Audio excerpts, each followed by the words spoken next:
Hello and welcome to the Road to Autonomy. The Road to Autonomy is brought to you in part by Stantec Generation AV. Stantec Generation AV combines some of the most experienced AV experts in the industry with the resources of a global engineering firm. Stantec Generation AV provides education, consulting, assessment, and guidance to any industry interested in autonomous vehicles. Learn more at stantec.com.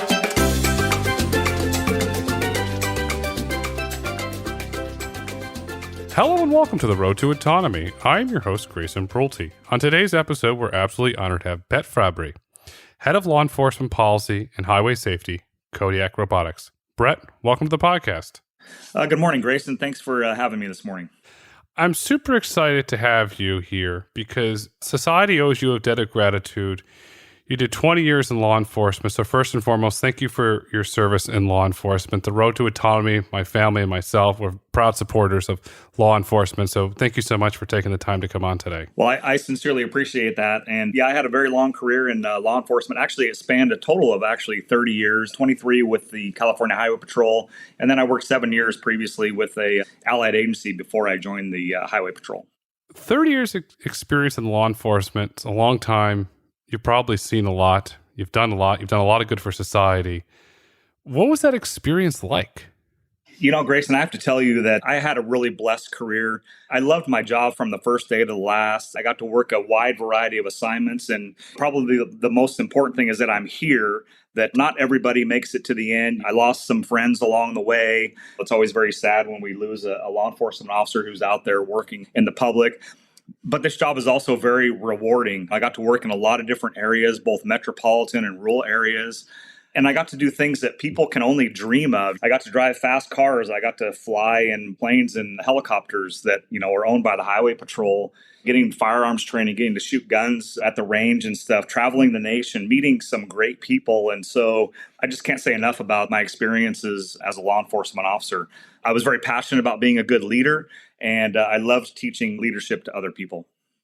A blessed career is a great career. It's something, no matter law enforcement or in corporate or working at a McDonald's, is a wonderful thing that we all want to achieve. You want to walk away and say, I did something, I had an impact, and it was positive. You have this great run in law enforcement. As a kid, did you watch cop TV shows? Did you build police Legos? Did you play cops and robbers in the backyard? How did you first become interested in law enforcement? Well, surprisingly enough, I did watch Chips, but that didn't really have anything to do with that. But I went to college, right out of high school, and I was trying to figure out kind of what I wanted to do. And I really didn't know. It's very hard when you're young trying to figure out what you wanted to do. But I knew I wanted to do something that was challenging, something that was rewarding, and something that was kind of something new every day. I was working in a grocery store as a clerk and got to deal a lot with the community and different people coming in. And I had a cousin who actually worked for a local law enforcement agency who took me on a ride along. And at that time I was hooked. I was like, this is great.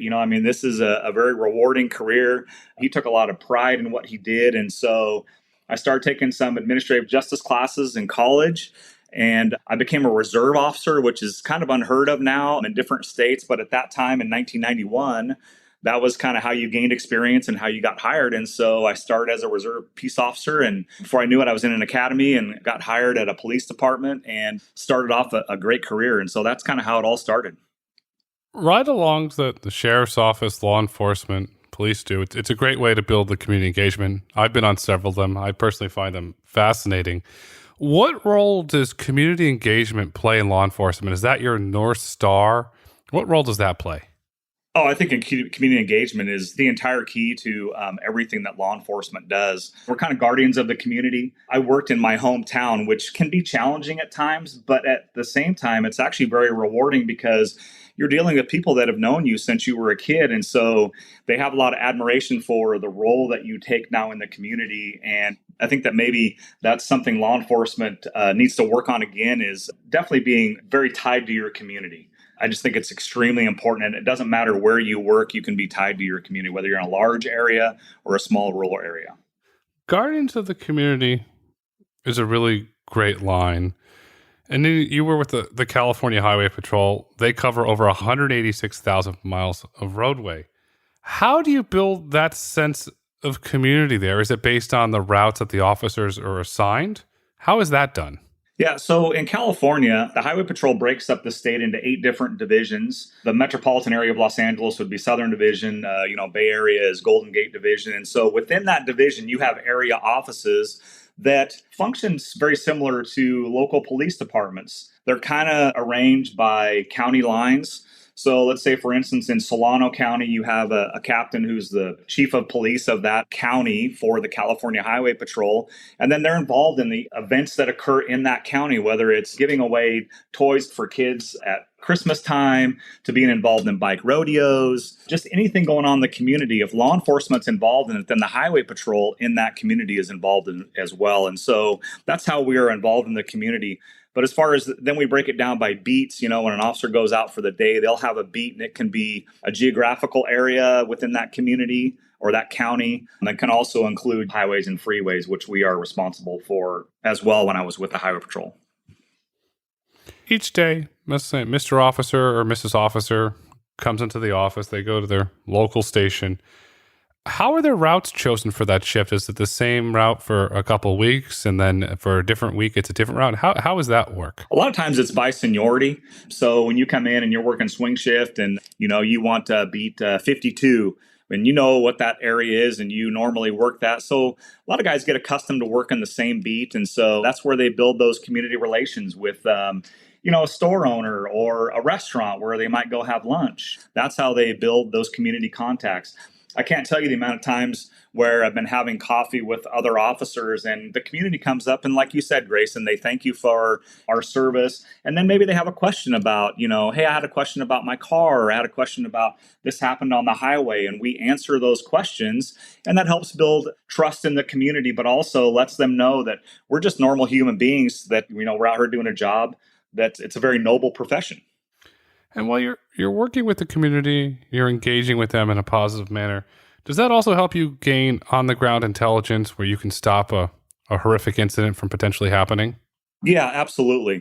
Let's just use, for example, you might have a hit and run that involves somebody.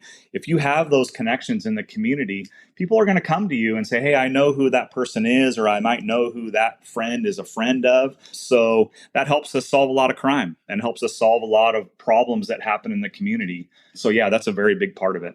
You're making the computer safer. As a child would say, you're like Sherlock Holmes. Really, you're uncovering the mystery. Absolutely. And we also, we work very closely with our allied agency partners, those police departments and sheriff's offices. And so it's a very good working relationship in my experience throughout California. And I think it's like that around the nation. You have a 30-year experience in law enforcement, and looking back on that 30-year experience, what did you wish that you learned early on in your career that you didn't learn till later? I had a great career, like I said, and if I could rewind, I probably would have joined the Highway Patrol sooner, just because they're just a great organization. I wouldn't trade in the time I had working for a local police department, but I really did enjoy the Highway Patrol. Probably the other most important thing is about the importance of relationships in life. If you can rewind, you definitely, as you get older, you learn more about, how important those relationships are as you look back and you reflect on your career. And I think we can all do a better job of being good citizens and being very connected to the community and having good relationships with people. And so that's probably about the only thing that I would maybe wish I had learned early on, because, when you're younger, in your 20s, you don't value those relationships as much as you do when you get to be later in life. Another way to look at relationships, I'll put a monetary thing on relationships, or a currency. They go like, on the VIX, they go up and they go down. And we have to learn how to nurture them. And if you want to use an analogy, it's like a farmer on a farm. You have to water the plants and take care of the plants. It's the same thing for the relationships, because those will become the currency for your career. And as a law enforcement official, that becomes a currency to get the intelligence that you need to solve a potential hit and run or another incident that might have happened. And so 100% spot on that. Well, and we also look at it from a law enforcement perspective. Law enforcement, we make mistakes. And so all these contacts we make in the community, we refer to those as deposits into that bank of trust and that bank of credibility for the time that, we might have to make a withdrawal on that bank of trust and credibility when an incident happens that, might be caught on video and might reflect poorly based on what's seen on the video. Now we have to make a withdrawal from that trust and credibility. And we hope that we have a lot in that account that we get the benefit of the doubt when it comes to, well, it looks bad on film, but I want to know what really, really happened because I know that that's only probably part of the story. And so that's that, those deposits that we make in the community. The Bank of Trust, it's your version of the Federal Reserve. Good for law enforcement. I love that analogy. What advice would you have for someone who's listening to this? They're taking criminal justice courses. They're studying different techniques. Perhaps they went to a driving school and they said, I'm interested in law enforcement. What advice would you have if they wanted to go into that career? From the very start, I'd tell them, you know what, just do it. Just find out that this is it's rewarding beyond your wildest dreams. And you can make a difference in your slice of the world. You can see and do things you never thought were possible. But at the same time, I do think you have to have the right temperament for the job. You can't get too high, you can't get too low. You have to maintain your professionalism, your composure. But I can tell you that with my time that I did, I would do this all over again, although I'm not as young and agile as I used to be. But this is definitely truly a noble profession that I was involved in, and I would recommend it to anybody. It's a noble profession that plays a critically important role in society, and is what we've seen, what your fellow men and women have gone through the last couple of years is absolutely horrendous. We need law enforcement. We need strong law enforcement. So thank you for encouraging individuals to go into this career because it is an honorable career. It is a good career. Yes. You're at California Highway Patrol, or you're cruising the California highways. You got the sun behind you. You got the Chips Ray-Ban aviators on, and you're cruising.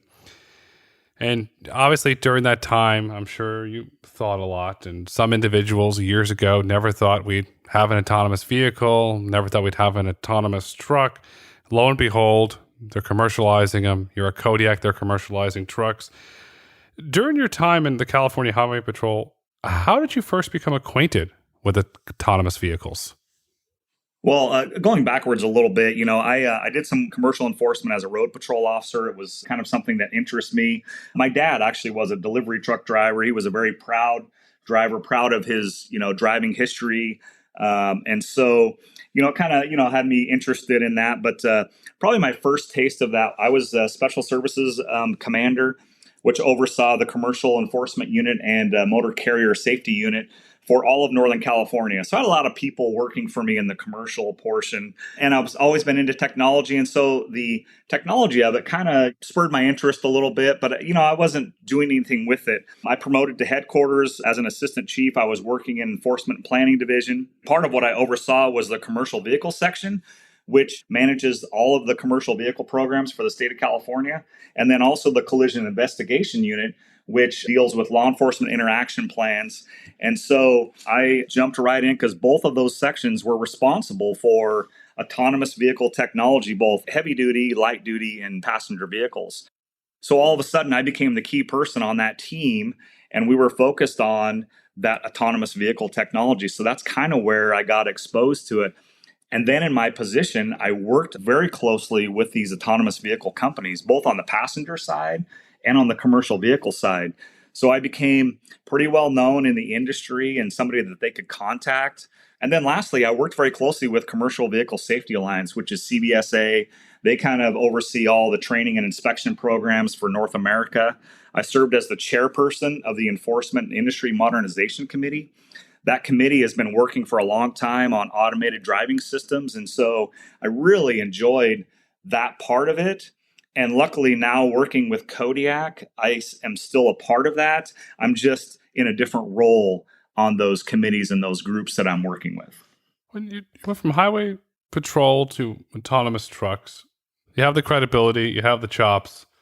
What role did your dad play in that? Your dad was a delivery truck driver. You say, okay, I'm going to go explore this technology. Did that play a big role in you wanting to go and explore autonomous trucks? Well, unfortunately, no, it didn't, because my dad passed away in 2012 before I was even able to promote to lieutenant. And so, but he would have been very proud of this. My dad liked technology. And so when I would tell him about new and innovative things that we were doing on the highway patrol, he was always very interested. So I know that he would have been very interested in autonomous trucks because of his background. What did you see in the market when you decided to shift from law enforcement to the private sector? Well, retiring from law enforcement, part of what I did was every day was you're solving problems and you're trying to figure out how to make things work. And Kodiak gave me the opportunity to work in the autonomous technology business, and I could continue at some very rewarding work because in the end, this has the potential to save lives. And in my law enforcement career, that's where it all starts, is saving lives, and that's where it ends. And now it continues on with Kodiak. And so that portion of it has been just a great transition for me. Would you say that your current role at Kodiak is just a natural extension of your law enforcement background? Oh, for sure. From what I did previously working with autonomous vehicle companies, the transition to Kodiak was just very natural. I saw the benefit of Kodiak and how they could use my experience to help support building out these commercial vehicles, because we do have to build trust and credibility, not only in the industry, but also within our communities and within the law enforcement community. So if Kodiak can use my longtime experience in law enforcement to help support commercial vehicles, I think that we can get a long ways in this process. I was lucky that I retired at a very high rank in the Highway Patrol, so I had opportunities to make some changes. It also allowed me to have a voice that could be heard from my position. And so those are some of the reasons why this was just a very natural transition for me. It's a very natural transition. You understand community building with different individuals in that community. It could be a store owner, it could be a mom, it could be a father, it could be a business owner. You understand how to build trust and how to build credibility, because without trust, without credibility, there is no autonomous vehicle industry. There is no autonomous trucking industry. So trust is the first foremost thing that we have to do. So you have this understanding of how to build trust and credibility in various situations. How are you helping Kodiak build that trust with law enforcement in the communities where they're engaging with? So what Kodiak is doing is Kodiak is trying to put a safer truck on the road than has ever been seen before. We already briefly talked about how law enforcement plays a key role in safety, and not only in the safety of the community, but the safety of the roadways that our families travel on. Every day, there are thousands and thousands of trucks that are being inspected by inspectors and law enforcement, trying to make sure that they meet federal and safety regulations. But 20% of those fail inspections. That's a very high number. Autonomous vehicles are already programmed to be some of the best, courteous, and safest drivers out there. Autonomous trucks are not going to be distracted. They're not going to be glancing at their cell phone. They're not going to be weaving in and out of traffic. They're not going to be late. So autonomous vehicles, we are taking all the emotion out of driving. They're frankly kind of boring as they travel down the road. They're always traveling the speed limit. They're not cutting people off. And so we can build a safety case based on that. We can continue to identify safe ways for these vehicles to operate down the roadway. Now, people might ask the question of, yeah, but there's no driver in the vehicle. A human driver can only do so many things at one time when they're operating a vehicle. Autonomous truck can react to things much quicker and can make better decisions than human drivers. And I know that seems hard to believe, but that's what Kodiak is doing, and that's what the industry is doing. A Kodiak driver doesn't have emotions. It doesn't think about finances. It doesn't think about climate change. It's programmed to do one thing: get the goods from point A to point B safely and efficiently. And that's game changing. You mentioned 20% of trucks fail inspection. Did I hear that right? Yes. Wow. Why is that, do you think? Well, I think a lot of it comes down to autonomous vehicle companies. We're building the safest, and not only the safest, but the best maintained vehicles that are out there. And right now, what we rely on in the industry is we rely on pre-trip inspections. And a lot of companies do them, but there are some companies that cut corners. The autonomous vehicle companies are not those companies that are cutting corners. If somebody in the autonomous vehicle operations comes to me and asks me if I think if this is a safe tread depth on this tire, the fact that you're coming to ask me that already answers the question for me, is that you should change that tire out. And I don't know that every other company thinks like that. But when we're talking about autonomous vehicles, we have to be that safe. So the fact that 20% are failing is something that needs to be fixed. And I think autonomous vehicles can help lower that number significantly because of the inspections that we will do every 24 hours as that vehicle goes out without a driver. Is that how you're building the safety program for Kodiak using your law enforcement background and the knowledge that you learned during those 30 years to ensure that Kodiak is putting the safest autonomous truck on the road as possible? Absolutely. I'm using my experience to know what a safe vehicle is. I'm using my experience to help build, like you said, Grayson, that trust and credibility in this technology that it is going to be safer. If I can say that and be very confident that I am safe, I am more pleased to have that vehicle next to me than one that's operated by a human driver. That should say a lot. You're no longer affiliated with the California Highway Patrol, but I'd love to know, what do your peers in law enforcement think about autonomous trucks? How do they view them? My peers in law enforcement are great. They are very proud of what I'm doing, but they come from the field and they have a lot of good questions. They want to know stuff about traffic stops and collisions and how inspection processes are going to work. And they're going to ask me, hey, how is the truck going to react to this? I take the time to educate them in the process and what we're doing. I know that they trust me, so that helps me gain their support. And so I can answer those questions for them, and it helps gain trust and credibility for the technology that we're building. My peers working at headquarters, they deal with AV companies on a regular basis. So for them, this discussion is not that far out there. They're dealing with it on a different level. And I was in those roles as well. And so, that's how I'm working with my peers and how they view autonomous vehicles. And we've all seen what's happened on the passenger side. So we're not too big of a leap to go from the passenger side up to the commercial vehicle side. When you speak with your peers in law enforcement and you educate them on the technology, how it doesn't get distracted, the way it's programmed, is that another way that you're building trust with the law enforcement community? Absolutely. We're working very closely with law enforcement. So this is a collaborative effort. Kodiak is our philosophy is we're working with law enforcement. We're being very transparent, and we want them to come along with us in the process. That's why we ask them questions and we ask for their input and their feedback, because we want to make sure that this is a comfortable vehicle that's out there going down the road, that they don't have any issues with it. Always in education, a lot of listeners, we've gotten emails about this. They would love to know, how do you pull over an autonomous truck? That is a great question. And it's one of those questions that almost everybody asks me. Like I said, Kodiak autonomous trucks are programmed to follow the law, to the letter of the law. So if the speed limit's 55, that vehicle is not going to be going 60 miles an hour. So we will have fewer interactions with law enforcement. However, law enforcement still will be able to pull that vehicle over if they see a safety violation or they have an incident where they need to stop that vehicle. Those autonomous trucks will respond to that law enforcement officer. That truck will pull over. A Kodiak expert in our operations center will be able to contact that officer, have interaction with them, and help them come up with a resolution to that traffic stop.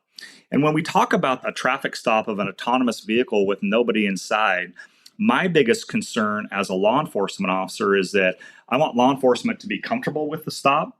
I want them to not be apprehensive. And at the same time, I don't want them to be out there on the side of the road any longer than they have to. I don't want to delay their processes, because I know that that is one of the most uncomfortable and also dangerous situations that they can be in. So using my law enforcement experience is what I'm doing to help Kodiak to ensure that we make this as smooth of a process as possible.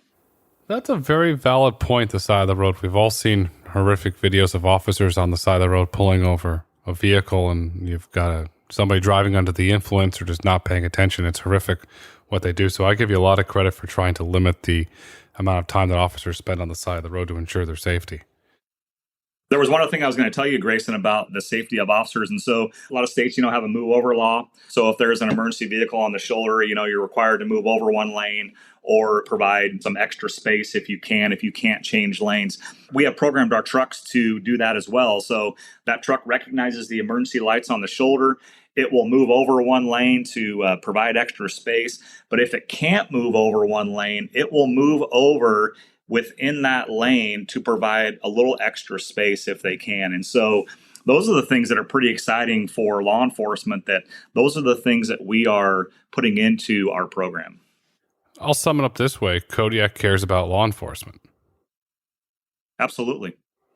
You take a lot of pride there. Then there's another unfortunate incidents that happen, and they happen every day around the world, are crashes. What happens from a law enforcement perspective if and when an autonomous truck gets into a crash? How does the investigation work? Well, like I mentioned, the Kodiak autonomous trucks are, programmed to be the safest vehicles out there. So, we're not driving fast, we're not changing lanes, but accidents happen. And more often than not, we believe that our truck is not going to be involved in an accident, that we're at fault. It's more common that we might get crashed into. So if one of our vehicles is involved in an accident, that Kodiak truck will notify that operations center that will notify law enforcement that there's been a collision. That Kodiak truck will be programmed to move to the right shoulder or to a safe location unless it becomes disabled because of the collision. Now, on scene, our operations center will be able to communicate with law enforcement on how to tow the vehicle, how to move the vehicle. We have to remember, too, this is a fully functional commercial vehicle. When it's not in an autonomous mode, it can be operated by a commercial driver. So a commercial tow truck driver could move that vehicle out of the road if necessary. But what's most exciting about it is the amount of technology and the amount of information that can be provided to law enforcement that's investigating that collision.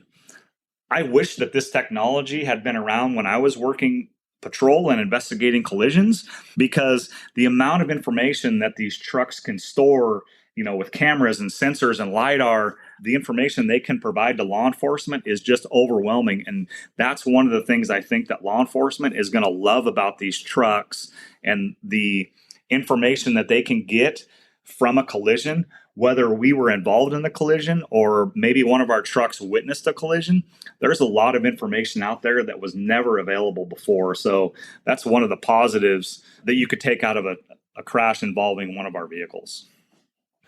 There's a lot more positives than just that. The cameras are great, but you get the ambulance chasers of the people that say, oh, here's a tech startup, I'm going to sue them and fake a crash. We saw that incident in Chandler, Arizona with Waymo. The Waymo car ran into me, and then Waymo spoke to the local law enforcement officer. Here's the data, officer. Here's all the camera feeds. The person ran into the Waymo vehicle, but blamed Waymo, and they showed the data, and then the person went to jail for falsifying a police report. So it's going to be very interesting from that standpoint. I'm happy that you'll make the road safer. You'll also possibly lower insurance rates, because these fraudsters won't be able to do this nonsense, which I'm sure during your time in law enforcement you had to investigate. Yes, you're absolutely correct. The big question overarching is, does Kodiak have a law enforcement interaction plan? If so, what's in that plan? So yeah, Kodiak right now, that's one of my jobs, is to develop a law enforcement interaction plan. And this is going to be providing guidance to law enforcement on how they can best interact with Kodiak trucks when we reach the point that we no longer have a driver. These plans become necessary, and they're actually required by statute in almost every state that enacts any statutes regarding autonomous vehicles. We're still working on our plan, but it goes hand in hand with that next step of when we don't have a driver. It's a comprehensive plan. It's well thought out by our policy team. But like I said, we're also working with law enforcement as we develop that plan, because we want to make it a collaborative effort, and we want it to be successful. We want it to be comprehensive. I'm hoping that, based on my experience, that our plan is kind of the model plan for law enforcement interaction plans. But we want law enforcement to work with us, because we want them to have a stake in the process. If there's something that they see or that they need that we have not seen in the plan, we want to make sure that's in there. We want them to be part of the plan of making that. Working together is key, and I got to give a shout out to Dan Goff, who heads your policy team. Really sharp gentleman on policy, doing really great things. I'm sure he's a wonderful person to work with. Overall, you're building the plan, you're building the trust, you're building the credibility. Does that all come together when you say, Mr. Officer, Mrs. Officer, this is how autonomous trucks will interact with law enforcement? Is that like a guide for them to follow, to learn from? What does that look like? Absolutely. And so what that plan is we need to educate them on that plan. We are not going to be able to sit down with every law enforcement officer in every state, but we want them to take a look at that plan. We want it to be comprehensive, but we also don't want it to be a novel. So there has to be a middle ground in between. We want it to be something that is useful. And it goes back to what I said earlier. We don't want autonomous trucks to be a burden to them. We don't want them to be uncomfortable with the process of dealing with these trucks in a law enforcement interaction type of situation. So that's why we ask for their input. And that's why we think this will be very successful. And we think that they will embrace this technology once they know how it all works. That's a wonderful approach. Today, Kodiak's publicly operating in Texas and Oklahoma. So obviously there's going to be more states coming on in the future. But prior to launching in a new state or a new region, what outreach do you do to local law enforcement? Do you call the local sheriff's office, highway patrol? How does that process work? So whenever we go into a new state for the first time, and you can use Texas and Oklahoma as an example, we do an extensive outreach effort. We ensure first that we're following all state laws with regard to autonomous vehicles, whatever state legislation might have been passed. We're already following all the federal and state regulations with regard to equipment, hours of service, and maintenance. In fact, we probably do quite a bit more than even what is required. We'll notify the state highway patrol because, right now our operations are on interstates. We want to ensure that they're aware of our operations. We want to answer any questions that they have, and that starts building that relationship with them. We like to make personal relationships with these involved agencies. And this is not just law enforcement, but it also includes transportation agencies like TxDOT we work very closely with, and state regulators. We want them to know what we're doing out there. I was just actually talking this morning with Brian Orr. He's a captain with the Oklahoma Highway Patrol. We just got our operations are up and running all the way up into Oklahoma City. And, we've met with them. He's seen the truck, he's seen our operations, and he is completely bought into what we're doing. And that's part of building that trust in that community. We may be the only company that's doing this type of outreach, but it's at the core of what we do. It's our philosophy is that we want to be a transparent company, and we want to answer any questions that law enforcement has as we continue in our operations in other states. Trust, trust, trust. You're doing it right. You're absolutely doing it right by building that trust, because in a previous thing, I was the co-chair of the Autonomous Vehicle Task Force for the city of Beverly Hills, and my co-chair, AJ Wilmer, had a great line. It was called "No Surprises." And that seems like you're following Mr. Wilmer's advice. No surprises. Well done. Absolutely. Yeah, we don't want anybody to be surprised by the trucks.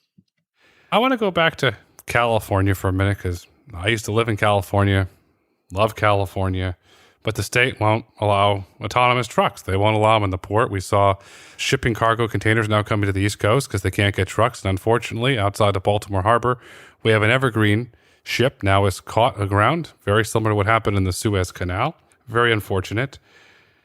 We need to get autonomous trucks in California. I am a proud member of the California Alliance for Freight Innovation.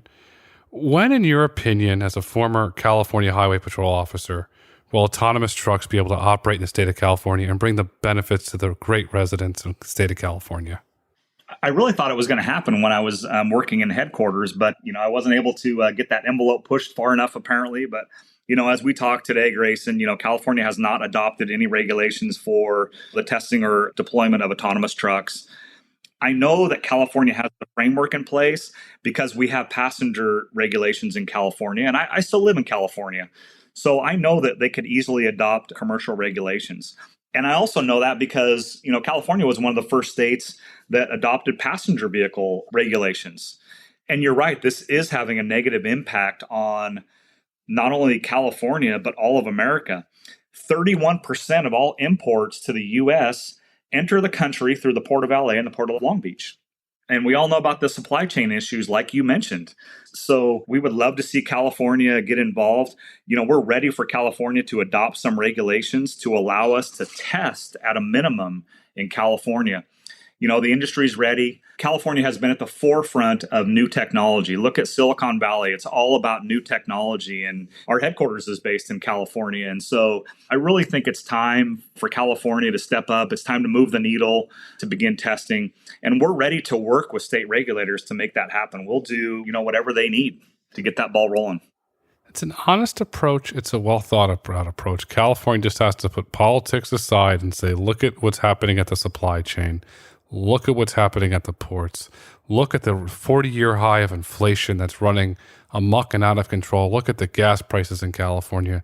Do something to lower inflation. And autonomous trucks are one of the ways that could potentially take a big fat Babe Ruth bat to inflation and hopefully start to send it downwards so that mom can go to the store and get vegetables and dinner for their family without having to pay exorbitant inflated prices because the state will not allow autonomous trucks in.